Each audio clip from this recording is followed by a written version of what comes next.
A paz do Senhor, aqui são os pastores José Arthur e Patrícia Moura.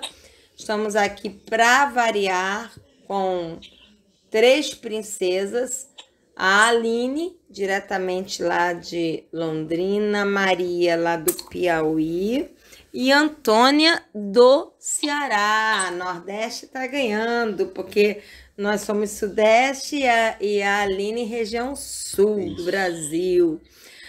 Mas nós hoje vamos estudar, dar continuidade, né, na apostila de caráter cristão. Estamos na apostila 2, já estudamos toda a apostila 1. E estamos na apostila 2, na página 7. Antes de orar, só recapitulando, né?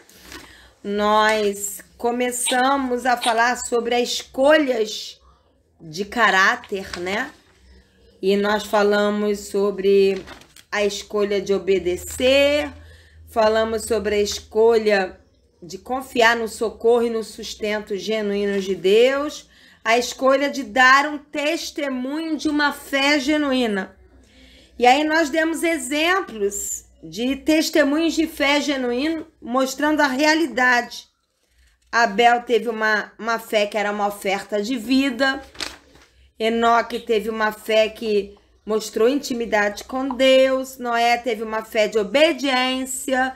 Abraão teve uma fé de renúncia, do ter para ser, né? E Abraão e Isaac tiveram uma fé que abriu mão do seu próprio sonho para fazer a vontade de Deus.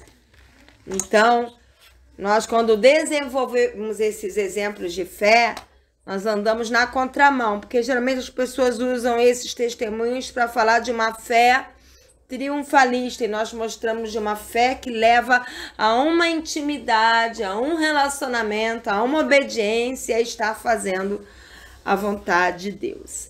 E hoje, na página 7 da apostila, nós vamos falar que é tempo de uma fé prática, porque caráter fala de uma fé prática. A fé não é algo esvoaçante.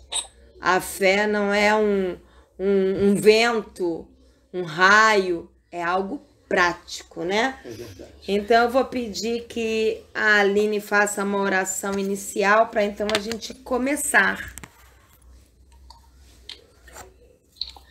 Obrigada, Senhor. Obrigada, Senhor Jesus, por este tempo. Obrigada, Senhor Jesus, porque até aqui o Senhor tem cuidado de nós, ó Pai. Amém. Obrigado, Senhor Jesus, pela provisão do Senhor nas nossas vidas, ó Pai. Em todas as áreas, o Senhor tem nos guardado, o Senhor tem, Senhor Jesus, nos sustentado. Por isso nós te agradecemos, ó Deus.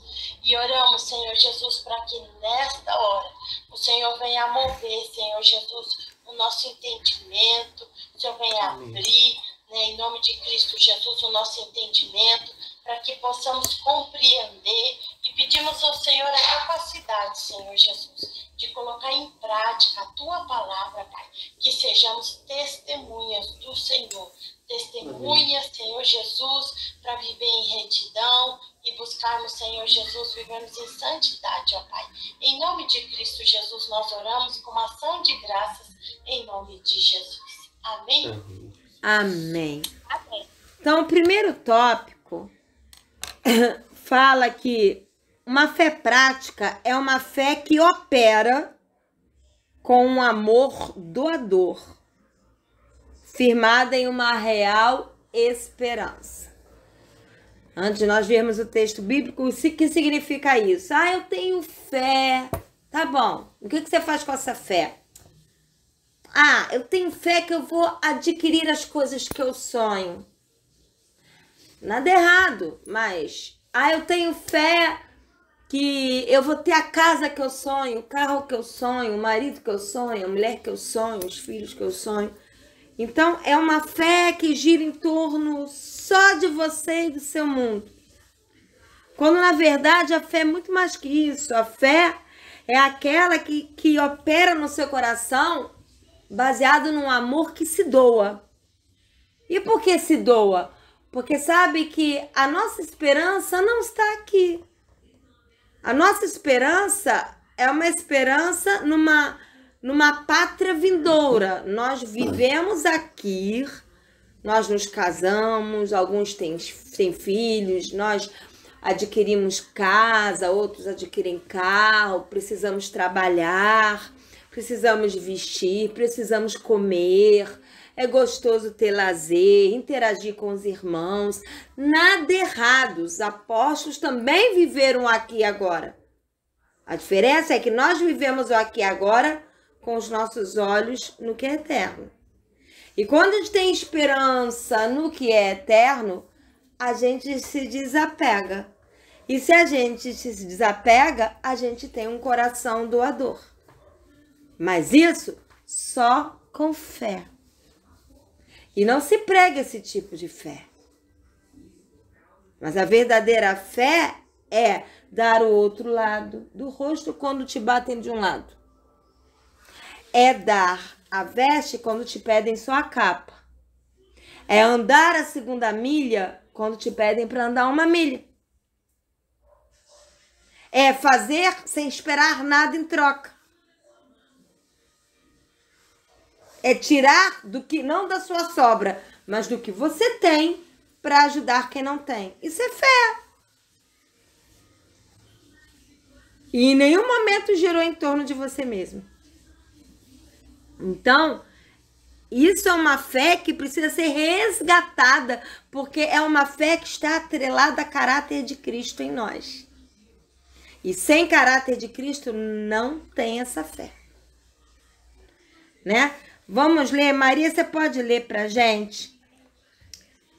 1 Tessalonicenses. Eu vou revezar os textos bíblicos entre Maria, pastor José Arthur e Aline. Eu e o pastor só vamos explicando a apostila. 1 Tessalonicenses, capítulo 1, versículo 2 ao versículo 4. Assim que você achar, você pode ler, minha amada. Amém. Apesar de termos sido maltratados... Não. 1 Tessalonicenses. Ah, tá. 1, 2 e 4, perdão. Isso. Sempre damos graças a Deus por todos vocês, mencionando-os em nossas orações.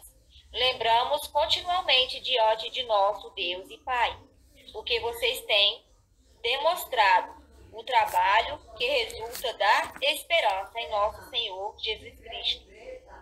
Sabemos, irmãos amados... Não, você pulou. O trabalho que resulta... Você pulou uma linha. Ah, perdão. O trabalho que resulta da fé. Isso. O esforço motivado pelo amor e a perseverança, proveniente da esperança em nosso Senhor Jesus Cristo. Sabemos, irmãos amados, de Deus, que Ele os escolheu. Até aí. O que eu quero chamar a atenção é: lembramos continuamente diante de nosso Deus e Pai. O quê? O que vocês têm demonstrado? O que eles estavam demonstrando, os irmãos lá da igreja de Tessalônica? O trabalho, se é trabalho, é algo prático. Que resulta de quê? Da fé. E essa fé é o quê? É um esforço motivado pelo quê? Por interesse? Não. Pelo amor e perseverança proveniente da esperança em nosso Senhor Jesus. Essa é a genuína fé. Uma fé que vem motivada pelo transbordante amor de Deus e pela perseverança que tem como base uma esperança em Cristo Jesus e não no aqui e agora. Essa é a genuína fé. E esse tipo de fé prática que a igreja de Tessalônica estava demonstrando é que levava o apóstolo Paulo juntamente com Silvano, né? Ou Silas, né? Era Silvano, o nome dele era Silvano ou Silas. Eles juntos estavam dando graças a Deus pela vida desses irmãos. Eles não estavam dando graças a Deus porque eles eram prósperos, ricos, famosos, tinham templos suntuosos. Eles estavam dando graças a Deus, porque eles tinham um amor prático, né? Uma fé que vinha de um amor prático, de uma perseverança prática que estava pautada na esperança que há na pessoa do Senhor Jesus Cristo. E aí já está intrínseco que eles tinham esta fé que gerava esse trabalho porque eles tinham esperança em Jesus. Se eles tinham esperança em Jesus, eles se relacionavam com Jesus Cristo. Porque a gente só consegue ter esperança na pessoa de Jesus quando a gente vai conhecendo Ele mais e mais. E só se conhece Ele mais e mais quando se desenvolve um relacionamento. Relacionamento fala de maturidade. Só amadurece quem se relaciona com Jesus. Por isso, infelizmente, tem tanta gente com anos e anos de templo atrofiado. Né? Você pode ler a apostila e explicar, amor? Sim, deixa eu ver aqui. Deus é honrado por uma igreja separada para expressar uma fé prática, que age segundo o coração de Deus, que pratica as boas obras do amor de Deus. Exatamente. Então, a prática da palavra de Deus, ela é essencial para que nós consigamos caminhar cada dia com Deus. Não adianta nada só dizer que tem fé e não praticar a palavra de Deus. Isso está muito em cima daqueles dois textos. O primeiro texto foi quando Jesus, né? Só vou citar, não vou relatar, quando Jesus fala: sede benditos de meu Pai, entrai pelas portas, porque tive fome e me deste comer, tive sede e me deste beber, estava nu e me vestiste, estava preso e foste me ver, estava doente e foste me visitar. E eles perguntam: quando, Senhor Jesus, te vimos desta maneira e fizemos isso tudo? Quando fizeste a um dos meus pequeninos. São irmãos de Cristo, né? Isso, e aí ele fala também: afastai-vos de mim, malditos. Porque aí fala de novo: tive fome, não me deste comer. Quando te vimos assim? Quando não fizeste a um dos meus pequeninos.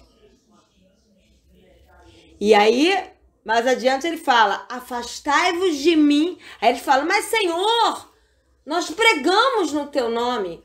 Olha, pregar. É verdade. Nós expulsamos demônios no teu nome. Nós falamos em línguas no teu nome. E nós profetizamos em teu nome. E Jesus olha nos olhos dele: afastai-vos de mim, malditos, porque eu não vos conheço. Olha a intimidade aí, né? Porque a fé prática não está em expulsar demônio. A fé prática não está em falar em línguas. A fé prática não está em profetizar. E a fé prática não está em pregar. Isso são capacitações que Deus dá debaixo da unção dele. Porque para isso você não precisa de fé. Agora, para tirar do que é teu e ajudar quem precisa, você precisa de fé. É verdade. Porque para pregar, falar em línguas, expulsar demônio, tu não precisa de caráter. Porque até a mula Deus usou para falar e ela não tinha caráter. Agora, para amar o próximo na prática, você precisa de caráter. Né? Agora, outra característica de uma fé prática é uma fé que caminha discernindo a urgência, logo não se acomoda.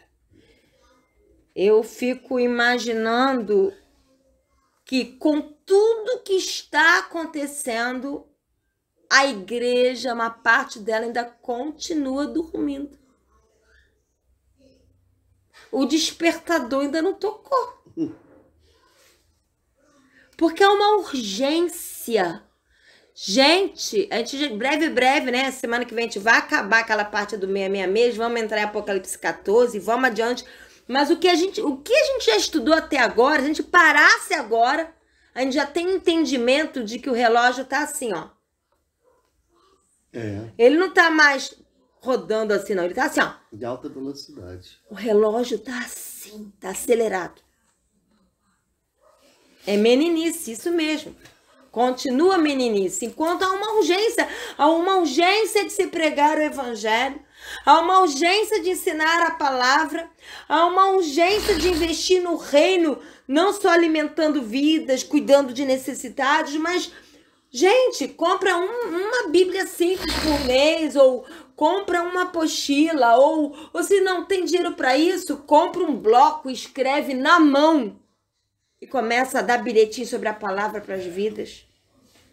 Mas bilhetinho não adianta nada. Maria sabe que adianta. Porque hoje a Maria tá essa mulher de Deus aí por causa de um bilhetinho rasgado de um caderno, escrito ali na hora. Manuscrito, e dado, né? Manuscrito, garrancho, dado na mão dela. Um papel rasgado, né? E eu creio que isso fez a diferença na vida dela. Hoje a Maria é outra. Não é a honra nossa, é a honra do Senhor. Mas às vezes um papel que você dá para alguém, você acha, isso não vai fazer diferença. Você não sabe. A Bíblia fala, semeia de manhã, à tarde, à noite, não sabe qual dará fruto. E lança o teu pão sobre as águas. Né? Eclesiastes. Já pegou um pão e lançou na água, no natural? O que acontece com o pão? Se desfazer, né? Se desfaz. Você não vê mais o pão. Ele se desfaz e se mistura na água. Mas o pão tá lá na água. E os ingredientes, aquele pão vai chegar em alguém, mesmo que desfeito. Então, o que você faz, talvez vocês não vejam o retorno, mas nada volta vazio. E é urgente, né? Precisamos administrar melhor o nosso tempo, a nossa vida, as nossas prioridades, porque é urgente. Estamos vivendo SOS. Jesus está voltando. Né? E não tem mais tempo para se acomodar. Quem leu foi Maria, pastor, e depois Aline. João 9, Evangelho de João 9, versículo 1 a 7.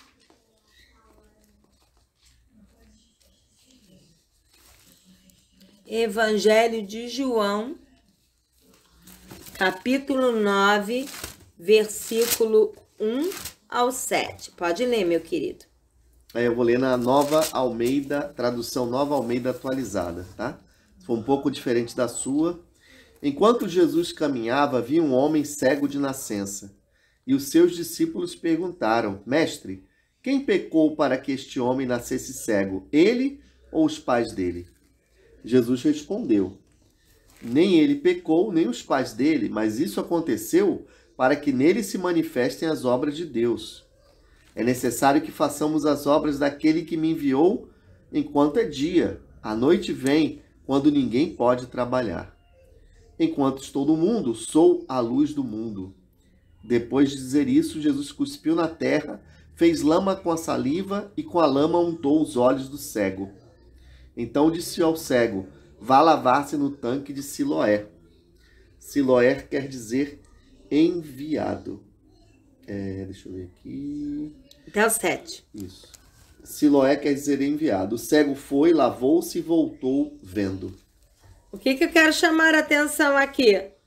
Né? Eu não li só o versículo 4, porque ele está inserido num contexto. E eu não sou a favor de versículos isolados, soltos fora do contexto, né? Jesus falou isso dentro de um contexto. Porque, olha só, em vez dos discípulos desejarem que o cego visse, para mostrar que os discípulos tinham que amadurecer. Ele está perguntando, mestre, ele está cego por causa dos pais? É por causa de quê? Estavam discutindo a origem da cegueira. Quando, na realidade, o que o homem queria era ver. A urgência do homem não era da onde vinha a cegueira. A urgência do homem era, eu preciso ver. E Jesus entendeu isso, mas Jesus também entendeu a meninice dos discípulos. Porque eles estavam querendo saber se a cegueira era...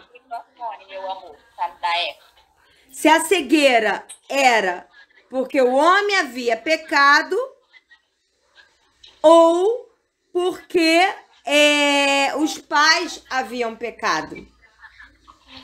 Então, nós estamos em João capítulo 9, né, do versículo 1 ao 7. Então, eles estavam vendo, nossa, por que ele está cego? Foi ele, foram os pais. Ora, vamos lá, ele está cego, pouco importa se era ele, se eram os pais que tinham pecado. Apenas ele estava cego e ele só queria ser curado. E hoje nós vemos essa meninice. Ficam discutindo os porquês, enquanto a urgência não importa mais os porquês, importa agora que precisamos daqui em diante consertar. Por que eu estou cego espiritualmente? Qual foi o pastor? O que aconteceu que eu não enxergo como eu deveria enxergar? Não importa mais. Importa que agora você quer enxergar. Importa que agora você quer ver. E aí Jesus fala no versículo 4. Enquanto é dia, nós ainda estamos vivendo o dia, mas já está entardecendo, né? Enquanto é dia, precisamos realizar a obra de Deus que me enviou. A noite se aproxima. O que Jesus quis dizer com isso? Os tempos difíceis cada vez estão se aproximando mais. Não perca tempo. Não perca tempo para saber quem pecou. Invista seu tempo para fazer o que é necessário. Pregue o evangelho, ame as vidas, supra os necessitados, ore uns pelos outros, busque ter o caráter de Cristo, leia a Bíblia, compartilhe a palavra com quem precisa. Invista naquilo que realmente é importante. Não perca tempo. Então eu não vou ver mais uma televisão, não vou passear. Não estou falando disso. Preciso falar isso, porque isso pode passar na cabeça de alguém. Eu mesma faço trilha. Às vezes eu perco uma manhã, mais uma tarde inteira numa trilha. É o meu lazer. Cada um tem o seu lazer, né? Uns gostam de ver 2 horas de filme, dependendo do filme, né? Portanto, seja um filme digno, nada demais. Outros gostam de ir à praia, outros gostam de passear, né? Ou quem tem dinheiro vai para um hotel. Nada demais. O Senhor não é contra isso.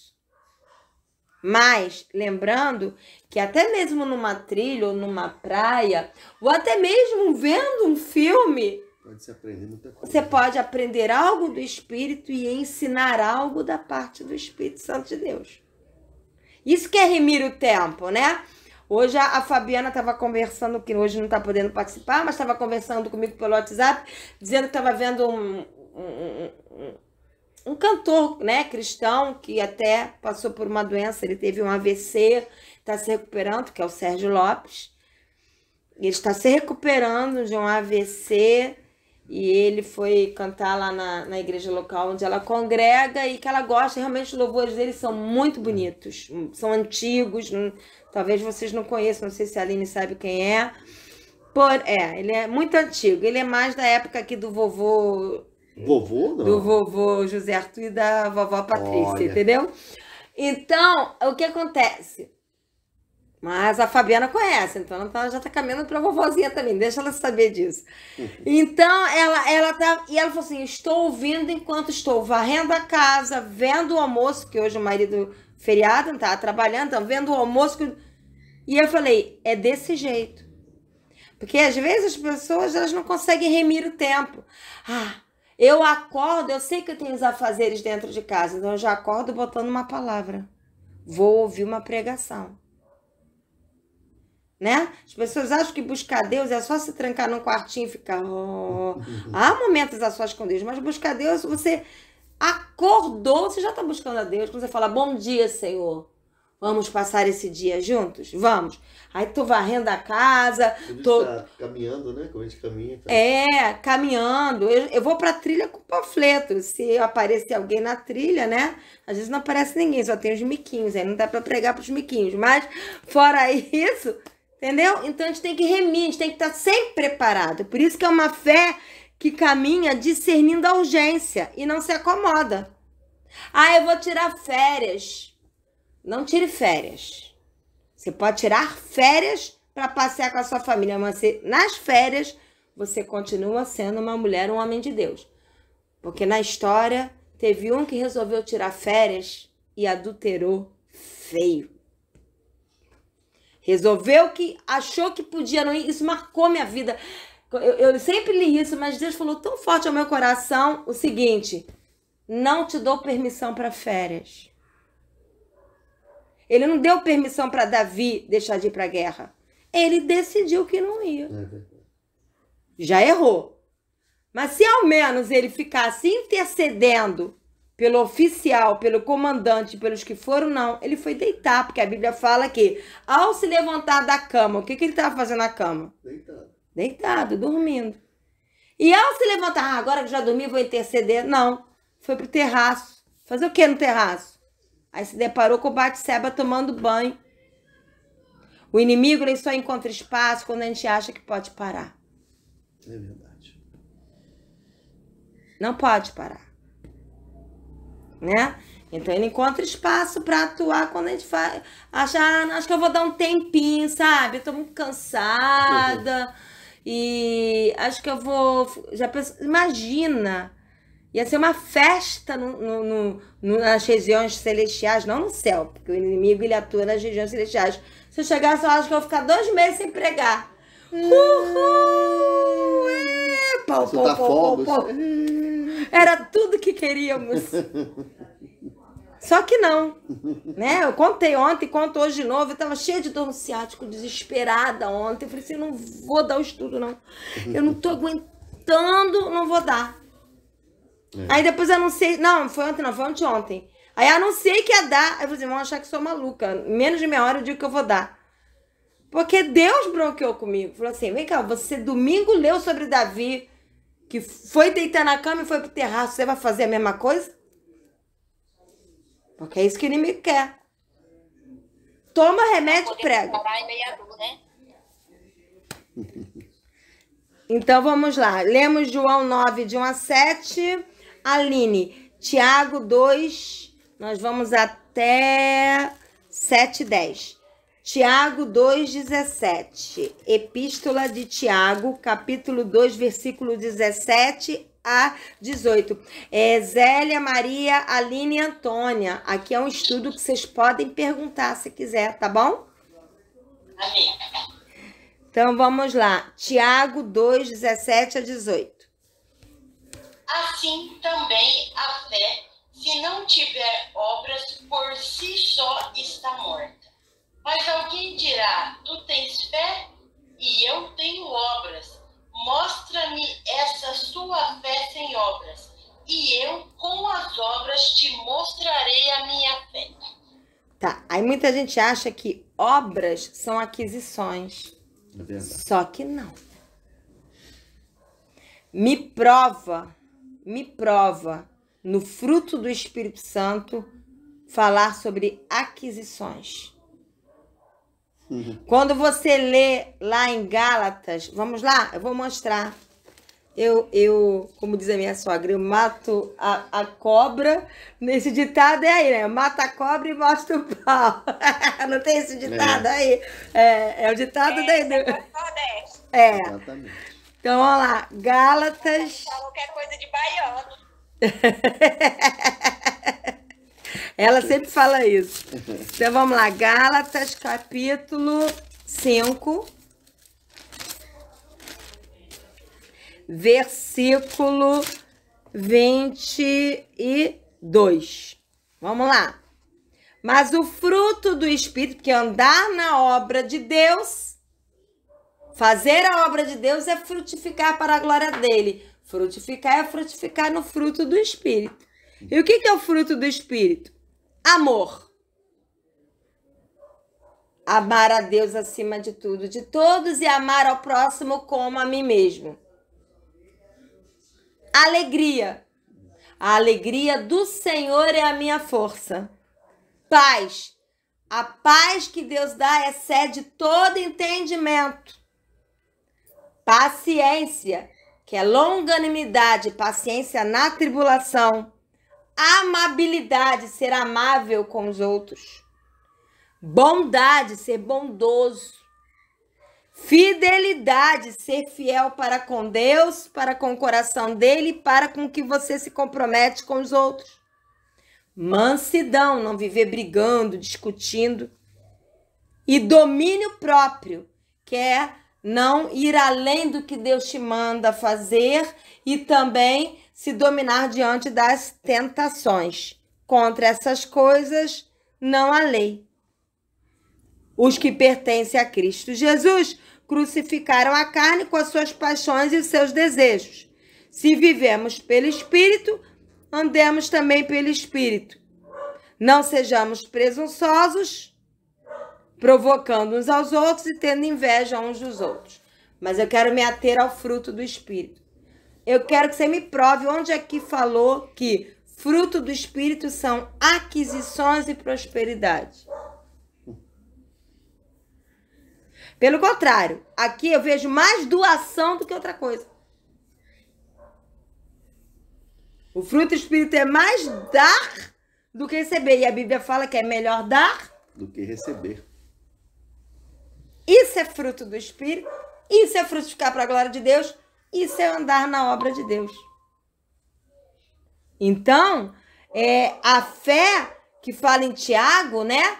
Mostre-me tua fé sem obras. Mostra a tua fé que não ama, que não é bondoso, que não é generoso, que não tem domínio próprio, que não tem mansidão. Que eu te mostro uma fé que se expressa pelas obras e pelo fruto do Espírito Santo. Né? É uma fé prática, uma fé que caminha e discerne a urgência, não se acomoda. 24, Também Tiago 2, 24 a 26, você pode ler, pastor? sim. É que eu fui falar do fruto. Tiago, ainda capítulo 2, versículo 24 a 26. Opa. Só um momento. Tiago 2. 24 a 26. Abriu, amor? Quase. Pronto, abri. Amém. Tiago 2, 24 a 26. Assim vocês percebem que uma pessoa é justificada pelas obras e não somente pela fé.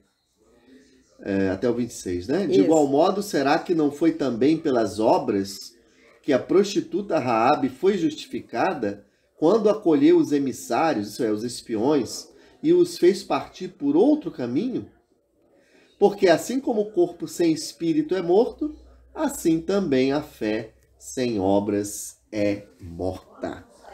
Raabe, ela acabou sendo abençoada porque ajudou os espias do povo de Deus. Mas ela sabia que ela ia ser abençoada, não. Ela ajudou, correndo o risco de ser descoberta e ser penalizada por isso. Raabe, que era uma prostituta, não era nem do povo de Deus, teve uma fé doadora. O que é uma vergonha para alguns cristãos. Porque a fé de alguns cristãos eu amo desde que esse amor não me prejudique em nada. Porque no momento que esse amor mexer na minha geladeira, ou no que eu tenho, eu tiver que repartir o que eu tenho, ou que eu tenha que abrir mão de ver um filme para ajudar alguém, ou que eu tenha que passar mais tempo orando por alguém, aí eu não tenho fé para isso. Mas Raabe teve. Por isso que ela é citada aqui. Então, vejam que uma pessoa ela é justificada pelo sangue de Jesus para ser salva. Mas o que a Bíblia fala? Desenvolvei a vossa salvação com temor e tremor. Você é salvo, mas essa salvação tem que ser desenvolvida diariamente. E é por uma fé prática. Uma fé que tem obras práticas. Exatamente. Você pode ler a apostila, amor? Sim. Uma fé que não é egoísta, nem egocêntrica. Egocêntrica é aquela fé só voltada para o ser humano, né? Mas sem canalizar a fé para Deus. E pior é aquela egocêntrica, só voltada para o ser humano. E pior é quando esse ser humano é só você. Exatamente. Aí piora o quadro. A fé egocêntrica, na verdade, não tem nada a ver com ama o seu próximo como a ti mesmo, né?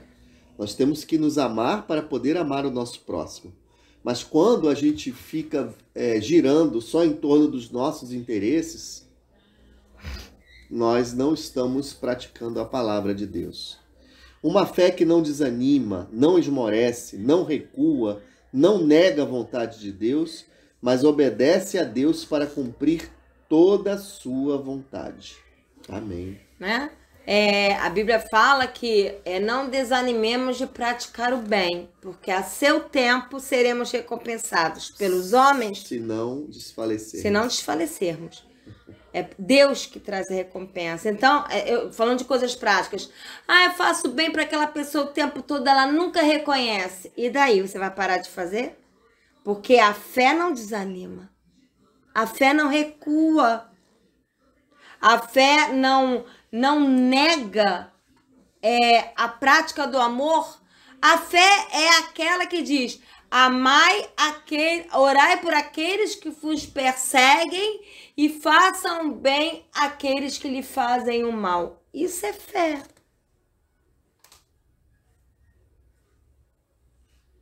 Isso é fé. Não é o que tem sido ensinado, mas é fé. É uma fé prática. Exatamente. Tanto é que a pastora Patrícia leu a questão do fruto do Espírito. Em muitos lugares o fruto é confundido com almas para Cristo. Não tem nada a ver. A Bíblia fala que quem ganha almas é sábio. Está lá na palavra de Deus. Mas, quando a Bíblia fala em frutificar, ela não está se referindo à quantidade, né? Mas está se referindo a: você está expressando o caráter de Cristo? Você está lendo a palavra de Deus e obedecendo todos os dias? Isso é frutificar. E a partir do seu caráter modificado pelo Espírito Santo, lendo a palavra de Deus todos os dias, as pessoas vão começar a se interessar pela sua vida. E aí sim você vai ministrar a palavra de Deus. Isso, novamente, a gente cai. Eu não li. É isso mesmo. A Aline falou que tem muita gente que fala que fé é baseado em trazer à existência as coisas que não são, mas coisas materiais, né? Exatamente. Exatamente isso. Cai de novo naquele texto que eu volto a repetir, porque eu amo esse texto. Eu amo porque ele é um texto de confronto, né? Pregar, se a pessoa pregar a palavra de Deus e a palavra de Deus é poderosa em si mesmo que aquela pessoa não tenha unção nenhuma, a palavra é poderosa em si mesmo e em alguma coisa ela vai operar, pode alcançar vidas. Alguém profetizar pode alcançar vidas. Se você orar por enfermo e ele ser curado, você está alcançando vida. Se você expulsar um demônio, você está alcançando vida.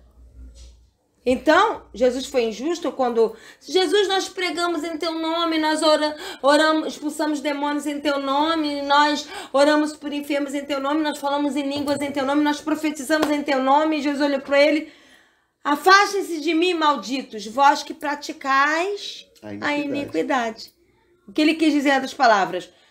Vocês fizeram, isso são obras de atividades, né? De cristianismo.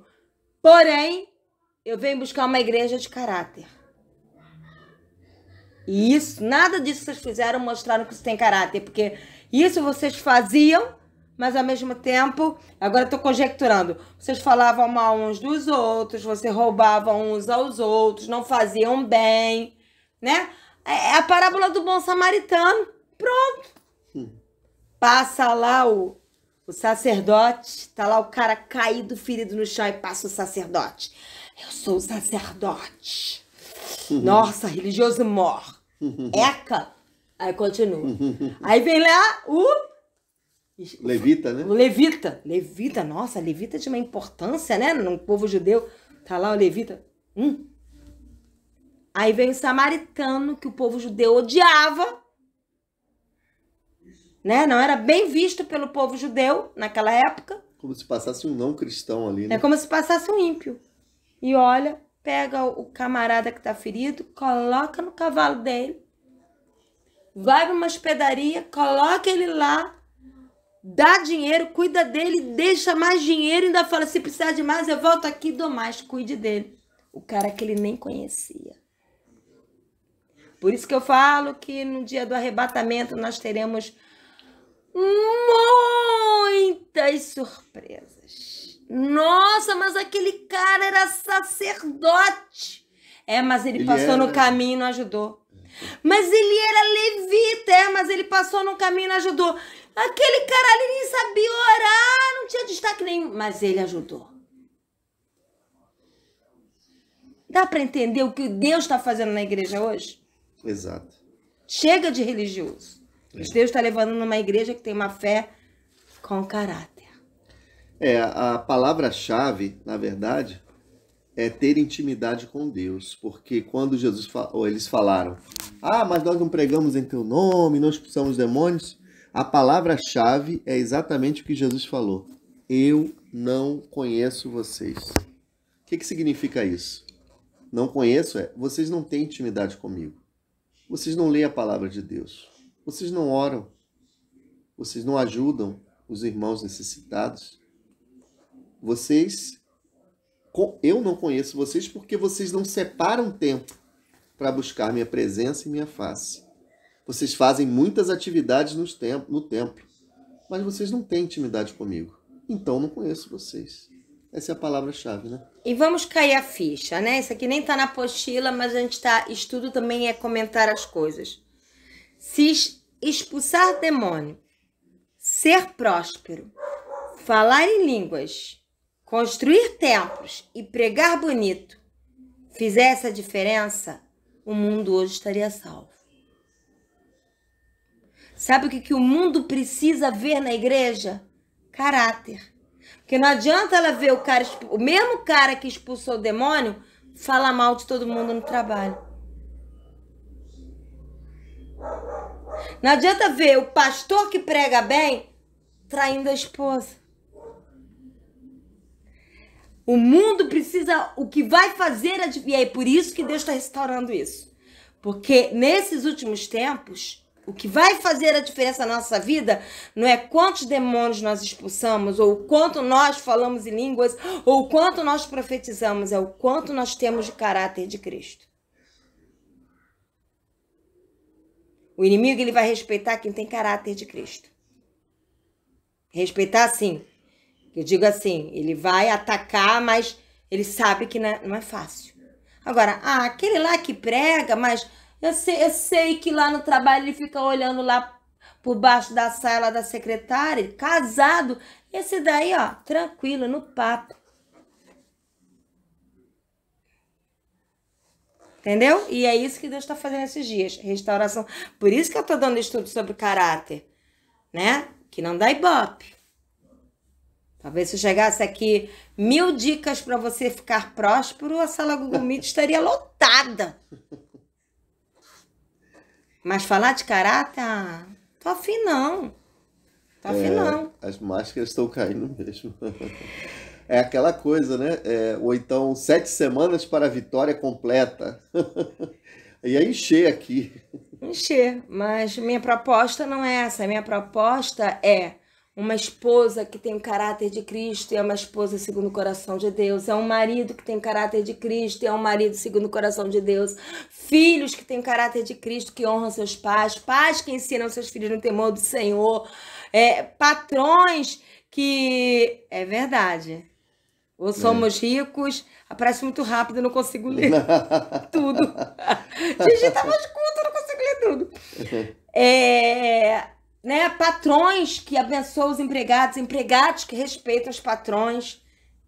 É isso que o Senhor precisa restaurar na igreja. A pessoa, que lindo, você está numa empresa, aí, ia lá, ele é cristão, ele não fala mal do patrão, ele não se senta conosco para ficar falando mal dos outros, ele não faz parte de piadinhas indecentes e ainda nos trata com amor e é capaz de fazer 1 hora extra para ajudar e não cobrar por isso. Nossa, o cara é o cara. E olha lá, tá todo domingo lá no templo, olha lá, tá lá, sentado lá nas piadas, falando mal dos outros. O mundo não aguenta mais isso. O mundo não aguenta mais a hipocrisia da religiosidade. O mundo quer uma igreja de caráter, né? Então, vamos falar mais um item aqui que dá tempo. Então, estamos falando uma fé prática, né? O terceiro item é uma fé que acha o verdadeiro tesouro. Zélia, você quer ler a Bíblia? Não? Eu acho que ela tá sem Bíblia. Ah, tá bom. Então, Maria, agora és tu. Não, acho que agora é a Aline. Quem leu por último agora? Foi o pastor José Arthur, né? Então, Aline. 1 Timóteo 6, 17 a 19. Eu acho que agora é a Aline, né? Depois que a Maria. Que a Aline orou, Maria leu, o pastor leu, agora a Aline, depois Maria de novo. Aline, você tá aí? 1 Timóteo 6, 17 a 19. 6, 17 e 19. Isso. Diz assim: exorta os ricos do presente século que não sejam orgulhosos, nem depositem a sua esperança na instabilidade da riqueza, mas em Deus, que tudo nos proporciona ricamente para nosso apraziamento. Que pratiquem o bem, sejam ricos de boas obras, generosos em dar e prontos a repartir. Que acumulem para si mesmos tesouros, sólido fundamento para o futuro, a fim de se apoderarem da verdadeira vida. Olha só, os ricos, não é errado ser rico. A questão é que na igreja sempre tiveram os pobres e os ricos. E continua tendo. Não é errado ser rico. Mas ele não está falando, fale para os ricos que eu estou dando uma sugestão. Ele fala, ordene, é uma ordem aos ricos que eles não sejam orgulhosos, arrogantes porque são ricos.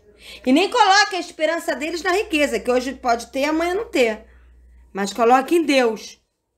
E aí ele fala aqui, eu ordeno também que eles pratiquem o bem. E a riqueza deles tem que ser na prática de boas obras. Eles sejam generosos, eles repartam prontamente. E aí eles falam, fazendo isso, eu vou ficar mais rico. Não. E eles vão ter um tesouro, que é um firme fundamento para a era que há de vir. Quando eles repartem, não é para eles ficarem mais ricos. Quando eles repartem, é porque eles vão desfrutar de um tesouro que ainda virá. E assim, alcançaram como recompensa o quê? A vida eterna. Exatamente. Não, eu vou então, já que a pastora falou, né, e eu sou rico, bom, não é pra ninguém pra aqui, né, pra quem vai ouvir no YouTube, porque eu posso falar, porque eu também sou, aqui é todo mundo praticamente, a Aline que é um pouquinho mais apossada que a gente, mas o resto só Jesus na causa. Mas, voltando aqui, essa pastora é doida, né, falar isso indo pro YouTube. Que eu não tenho vergonha de ser pobre. Pobre não é falta de caráter. Pobre é uma condição que alguns têm. Uns são ricos e outros pobres. Ser rico ou pobre nada tem a ver com caráter. Mas, aqui fala, né, que a gente, quando reparte, né, aí muito rico fala assim, então eu vou repartir. Porque se eu repartir, é a lei da semeadura, né? Se eu repartir, eu vou ficar mais rico. Olha a motivação. Já está pecando. Porque ele não está repartindo porque ele ama o outro. Ele está repartindo porque se ele repartir, ele vai ficar mais rico. Segundo as intenções, né? Quando, na verdade, eu vou repartir porque é uma fé prática de amor. E o que eu vou colher? Eu vou colher passar a vida eterna com o Senhor. Porque eu não fui avarento. Ponto. Mas não é isso que tem sido ensinado. Que você tem, porque você vai ver os celeiros dos céus se abrindo sobre a sua vida. Às vezes, eu nem posso falar que passou na minha cabeça agora. tais pessoas, o próprio celeiro tinha que cair na cabeça. Mas nem me fale desse devorador. Eu vou chegar lá, eu tô dando aula sobre dízimo, eu vou chegar no devorador. Hoje eu só dei uma palhinha. Eu consegui. Deus é tão bom que eu tava andando aqui pela piscina, tinha um gafanhoto na piscina, eu tirei um monte de foto do gafanhoto. Tão bonitinho. Tadinho do gafanhoto. Ainda leva a culpa. Mas vou chegar lá. Pode crer que eu vou chegar lá no gafanhoto devorador. Eu tô indo pelas bordas. Vou chegar lá. Quem já assistiu às aulas de dízimo, tá pesado, né, Maria? Tá muito bom. Muito bom. Ensinar. Então, nós lemos 1 Timóteo 6, 17 a 19 e diz aqui: uma fé que entende que fazer as boas obras de Deus é maior riqueza que aqui na terra. Qual é o seu maior prazer? Ler a Bíblia, amar a Deus e amar o próximo.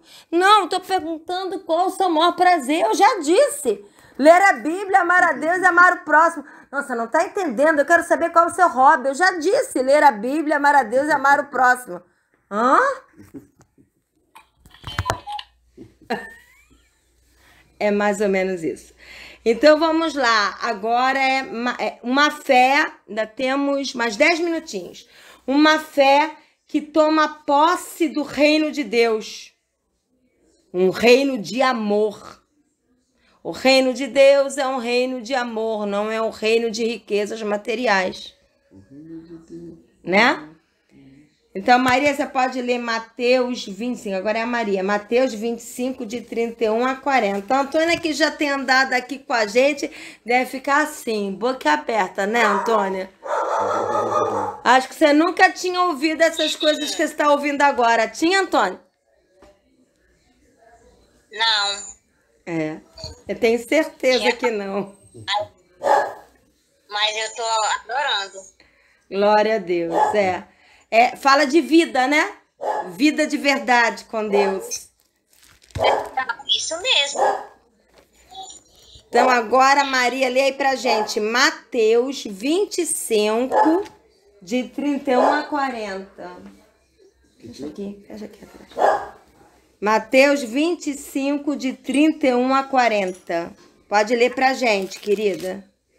Quando o Filho do Homem vier em sua glória, com todos os anjos, assentar-se em seu trono na glória celestial, todas as nações serão reunidas diante dele, e ele separará umas das outras, como o pastor separa as ovelhas dos bodes, e colocará as ovelhas à sua direita e os bodes à sua esquerda. Então o rei dirá aos que estiverem à sua direita: venham, benditos de meu Pai, recebam como herança o reino que lhes foi preparado desde a criação do mundo. Dá uma paradinha.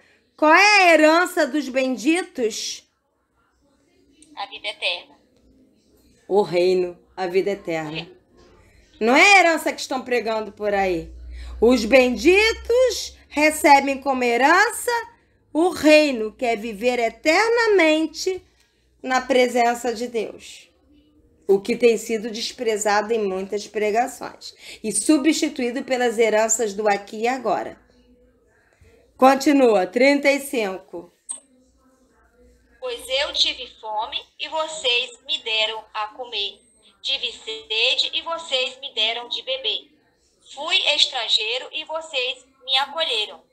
Necessitei de roupas e vocês me vestiram. Estive enfermo e vocês cuidaram de mim. Estive preso e vocês me vestiram. Então os justos lhe responderão: Senhor, quando te vimos com fome te damos de comer, ou com sede e te demos de beber? Quando te vimos como estrangeiro e te acolhemos, ou necessitado de roupa e te vestimos? Quando te vimos enfermos ou preso e fomos te visitar? O rei responderá: digo-lhes a verdade, o que vocês fizeram a algum dos meus menores irmãos, a mim fizeram. Até aí. Quem não sabe, esse é o próprio Jesus falando, né, pastor? O próprio Jesus falando. Agora, uma coisa que a gente não atenta, que está intrínseco. Jesus está falando de irmãos. Então, são cristãos. Vocês fizeram a cristãos, ok? É isso aí. Então, que história é essa que fala que cristão não passa fome? Que cristão não passa sede, que cristão não tem necessidade de roupa, que cristão não fica enfermo, que cristão não passa por prisão. Então, o apóstolo Paulo era um desviado, né? Que história é essa? Que cristão não precisa de visita? Como assim? Pois é. Como assim? Cristão passa por isso tudo. E quando você supre um cristão sem acusá-lo, sem cobrá-lo, simplesmente porque ele é um ser humano, você está fazendo para Jesus. Não para colher os melhores frutos aqui da terra, porque eu nem quero mais nada dessa terra. A terra está apodrecendo e os frutos estão podres. Gente, o que está sobrando aqui nessa terra? Senão as pessoas que nós amamos e alguma coisa da natureza. O resto está desmoronando. Quem não percebeu que a terra está indo pro buraco? A terra está corrompida, né? Para quem gosta de tecnologia, o que foi que se corrompeu? É um programa, o HD, né? O HD da terra se corrompeu. Não tem mais jeito, tem mais conserto. Então, eu não quero levar nada aqui. Por isso que a Bíblia fala, né? Vamos colher. Então, como a Aline falou, né? Que eles pregam que nós vamos a fé para colher os melhores frutos aqui na terra. Então, o que eu faço com esse texto aqui em Timóteo? Tá fugindo até um pouquinho do assunto, mas já que a Aline falou isso, foi muito pertinente. O que esse texto aqui significa, né? Em 1 Timóteo, capítulo 6, que fala assim. Vou ler do 5, tá? Versículo 5 diz assim. Onde começa o 5? Aqui. Vou ler o 4 para fazer contexto. Leio logo do 3. Vamos lá. Se alguém ensina falsas doutrinas e não concorda com a sã doutrina ou com a saudável doutrina de nosso Senhor Jesus Cristo e com o ensino que é segundo a piedade, é orgulhoso e nada entende. Estamos cheios de orgulhosos e não entendidos. Só Jesus.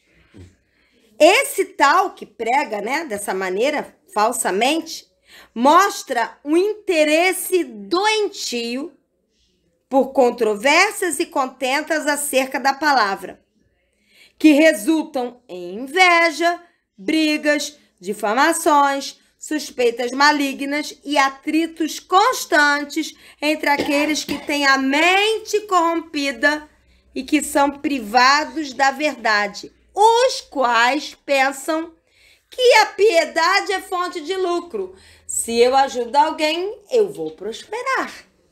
Se eu prego bem, eu vou prosperar. Faz do evangelho fonte de lucro. Versículo 6. Agora vai pegar pesado. De fato, a piedade com contentamento é grande fonte de lucro, pois nada trouxemos para este mundo e dele nada podemos levar. Por isso, tendo que comer e com que nos vestir, estejamos com isso satisfeitos. Os que querem ficar ricos caem em tentação e armadilhas e em muitos desejos descontrolados e nocivos que levam os homens a mergulharem na ruína e na destruição. Pois o amor ao dinheiro é a raiz de todos os males. E algumas pessoas, por cobiçarem o dinheiro, desviaram-se da fé tinham fé e se atormentaram com muitos sofrimentos. Se, como a Aline falou, fé é para colher o melhor do fruto desta terra aqui, eu vou arrancar agora mesmo esse texto da minha Bíblia.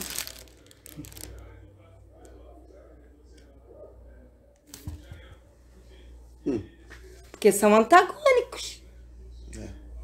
Ou não são? E como a Maria falou, né, aí na observação, está cada vez mais difícil viver esta vida, porque você pensa que todo mundo que está ali dentro do templo é um verdadeiro discípulo de Cristo. E quando você observa a palavra de Deus que diz: se afaste daqueles que se dizem irmãos, mas vivem de forma totalmente contrária à palavra de Deus. Então, a religiosidade e a falsidade impera na religião, né? Então, vamos acabar só de ler aqui a apostila e vamos terminar nesse tópico. O restante fica para a semana que vem. Ainda falando, né, sobre uma fé que toma posse do reino de Deus, um reino de amor. Foi lido Mateus 25, 31 a 40, lido até depois outros textos. E fala aqui, é uma fé que pratica o amor, que faz parte integrante de vidas que pertencem ao reino e à vida de Deus. Nós somos salvos pela fé no que Jesus fez na cruz, mas nós permanecemos salvos se vivemos, é condicional, se vivemos na prática do amor de Deus como discípulos de Jesus. Amém? Então, vou pedir, quem orou inicialmente foi a Aline. Eu quero pedir, então, que a Maria, então, faça uma oração final. Foi um prazer ter você aqui, Zélia. Todas as vezes que você quiser participar, você será muito bem-vinda, tá bom, minha querida? Tá bom, o prazer foi todo meu. Amém, é tão bonita, linda ela. Linda, uma princesa, né? Esse pessoal aí do Piauí, vou enganar não, hein? As primas do Antônio são tudo bonitas. Antônia, foi um prazer ter você aqui também, tá, querida? Deus te abençoe. Maria já é da casa também. Então, vamos lá. Aline nem se fala, a Aline também já é da casa. Então, vamos lá, Maria. Vamos fazer a oração final? Amém. Senhor, meu Deus, meu Pai, obrigada, Senhor amado, por esse momento, Pai. Obrigada, Senhor amado, por cada dia, Senhor, estar aprendendo um pouco mais de Ti e da Tua palavra, Pai. Deus, em nome de Jesus, que cada vez mais o Teu Espírito Santo venha falar aos nossos corações, Pai. Que a Tua semente venha ser plantada, ó Deus, nos nossos corações e daqueles que vai ouvir posteriormente, Pai. Amém. E que ela venha frutificar em Cristo Jesus, Pai. Em nome de Jesus. Que o Senhor venha trazer conhecimento, Senhor, e discernimento, ó Pai, na Tua igreja, Pai. Que o Senhor venha falar com cada um, Senhor. Em nome de Jesus, que o Senhor venha dar graça e sabedoria, Pai, a cada um daqueles que prega a Tua palavra, Pai. Ó Deus, em nome de Jesus, Pai, que a Tua igreja venha despertar, ó Deus, para esses dias, Senhor, que está passando tão rápido, Pai. Deus, em nome de Jesus, Pai, desperta, Senhor, a Tua igreja, Pai. Que o Senhor venha alcançá-los, Pai. Oh, Deus, em nome de Jesus, que o Senhor venha dar ouvido sensível, Senhor, para ouvir a Tua voz, Pai. Em nome de Jesus, Pai. Eu oro, Senhor amado, por cada um dos nossos familiares, Senhor, das Amém, mães Jesus. que estão aqui participando, dos pastores, daqueles que vai ouvir posteriormente, Pai. Que o Senhor venha guardar cada um, em nome de Jesus. E que o Senhor venha alcançá-los, Pai, para Cristo Jesus, Pai. Em nome de Jesus, guarda, Deus, a nossa noite, Pai. Nos dai bom descanso, nos dai bons sonhos, Pai. Em nome de Jesus, guarda as nossas casas, Pai. Em nome de Jesus, Pai, que Teu amor e a Tua misericórdia, ó Pai, venha estar sobre nós, Pai. Em nome de Jesus, Pai. Assim eu oro, Pai, já por fé te agradeço. Em nome de Jesus, amém. Amém. Graças a Deus. Eu vou orar mais um pouco. Eu sei que foi a oração final, mas eu sinto também de orar, tá, meus amados?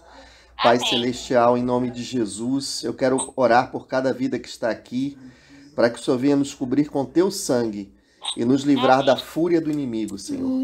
Cubra-nos com teu sangue. Cubra cada vida aqui, Em Pai, nome de debaixo da tua Jesus. proteção. Em Vai livrando do nome laço. de Jesus. Vai livrando, Pai, de Oh, toda aleluia. Em armadilha. nome de Vai Jesus. livrando, Senhor. Vai livrando, Senhor, do turbilhão do mal, Pai, que vem contra as nossas vidas. Guarda ó os Pai. lares. Guarda os lares, os guarda as filhos, famílias, livra de acidentes, de doenças. cônjuges. Ó Deus, em nome de Jesus, nós clamamos a tua intervenção nas nossas vidas, ó Pai. A tua Amém. proteção, Pai, proteção do alto, em nome de Jesus. Amém, Jesus. Amém. Graças a Deus. Amém. Amém. Deus abençoe. Agora eu vou lá lanchar com meu sogro e minha sogra. Vocês. Tchau, fiquem com Deus. Tchau, tchau.